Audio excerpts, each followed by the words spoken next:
আসসালামু আলাইকুম। Tin certificate ছাড়াই আজকে আমি ফেসবুকের মনিটাইজ করে দেখাবো। তো আপনি দেখতে পাচ্ছেন যে একটা স্ক্রিনশট, এই স্ক্রিনশটে যে সমস্যাটা এটা যদি আপনার না আসে, আপনার কেন আসলো না?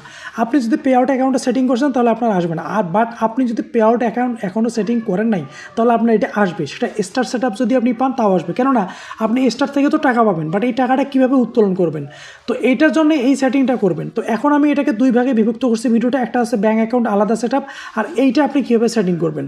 তো এইটার জন্য আপনাকে যে কাজটা করতে হবে, আপনাকে টিন সার্টিফিকেট প্রয়োজন, বাট আমি টিন সার্টিফিকেট ছাড়া আপনাকে এই সেট আপটা আজকে করে দেখাবো।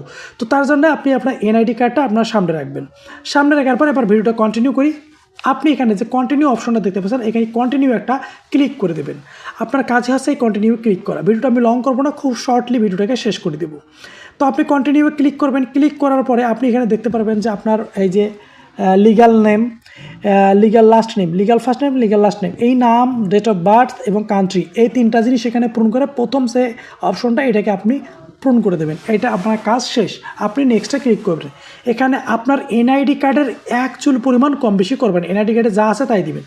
তারপর আপনি কি করবেন, এই যে দেখতে পাচ্ছেন কান্ট্রি, তারপর ইন্ডিভিজুয়াল, এই যে ইন্ডিভিজুয়াল এটা দিয়ে দেবেন, কান্ট্রি বাংলাদেশ, তারপর এখানে আপনি দেখবেন বিজনেস টাইপ ইন্ডিভিজুয়াল এটা দিয়ে দেবেন।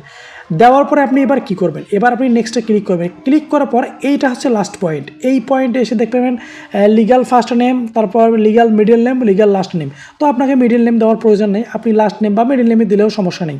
তারপর ডেট অফ বার্থ, তারপর প্রাইমারি অ্যাড্রেস, সিটি, তারপর জিপ কোড, তারপর ফোন নাম্বার, ইমেল, তারপর ট্যাক্স আইডেন্টিফিকেশন ইনফরমেশন, যে আইডেন্টিফিকেশন নাম্বার, এটা হচ্ছে সবচেয়ে গুরুত্বপূর্ণ। বাকি সমস্ত কিছু আপনি আপনার এনআইডি কার্ড অনুযায়ী পূরণ করে দেবেন। ফোন নাম্বার, ইমেল, একটা ভ্যালিড ইমেল দেবেন, আপনার একটা চলন্ত যেটা ফোন নাম্বার চলছে এমনটা এনআইডি নেবেন। প্রাইমারি অ্যাড্রেস দেবেন, প্রাইমারি অ্যাড্রেস কোনটা, আপনার ভোটার আইডি কার্ডের পেছনে যে অ্যাড্রেসটা আছে ওইটাই। এটা দেওয়ার পর সমস্ত কিছু দেওয়ার পর এনআইডি কার্ডের যে নাম্বারটা আছে আপনার সেই পুরো এনআইডি কার্ডের নাম্বারটা আপনি কি করবেন, এইটা এই যে ট্যাক্স, আমি আমার পুরো এনআইডি কার্ডের নাম্বারটা কিন্তু আমি ট্যাক্স আইডি নামে বসাই দিছি। বসাই দেওয়ার পর নেক্সটে ক্লিক করলে আপনার কাজ শেষ, দেখেন সাকসেস হয়ে যাবে, ব্যাঙ্ক অ্যাকাউন্ট সেটআপে চলে যাবে। এই যে দেখেন আমি ক্লিক করছি, এখন একটু লোডিং নিচ্ছে। এখন বন্ধুরা আপনি দেখতে পাবেন স্ক্রিনশট এসে স্ক্রিন চলে আসবে, এই যে আপনি এটা আসবে ইনশাল্লাহ। তো এইভাবে কিন্তু সেটআপটা ওকে হয়ে যাবে। এখন তারপর আপনি ব্যাঙ্ক অ্যাকাউন্ট কীভাবে সেটআপ করবেন, নেক্সট ভিডিও আসতেছে, ওই ভিডিওটা দেখবেন। আপনারা যারা ভিডিওটাকে দেখতেছেন তারা সাবস্ক্রাইব করে রাখবেন, যাতে ব্যাঙ্ক অ্যাকাউন্টটা কীভাবে সেটআপ করবেন এবং ট্যাক্স পিরিয়ড ট্যাক্স পিরিয়ডটা সেটআপ করে দেখেন, ম্যানুয়ালি ব্যাঙ্ক অ্যাকাউন্ট সেটআপ চলে আসছে। তো আমি নেক্সট ভিডিওতে দেখাবো কীভাবে ট্যাক্স পিরিয়ড সেটআপ করবেন এবং ব্যাঙ্ক অ্যাকাউন্ট সেটআপ করবেন। আপনারা আমার টেলিগ্রাম গ্রুপের লিঙ্ক দেওয়া থাকবে, সেখানে জয়েন হয়ে থাকবেন, সেখানে জয়েন হলে সমস্ত কিছু পেয়ে যাবেন ইনশাআল্লাহ। এখন আপনার প্রোফাইলে রিলোড দিয়ে দেখলাম, দেখেন এখানে কিন্তু কার ওই প্রবলেমটা দেখাচ্ছে না। তো প্রবলেমটা আমাদের ওটাও সলভ হয়ে গেছে ইনশাল্লাহ। কোনো সমস্যা হলে আপনি আমাকে মেসেজ করবেন, ইনশাল্লাহ আমি আপনাকে সমাধান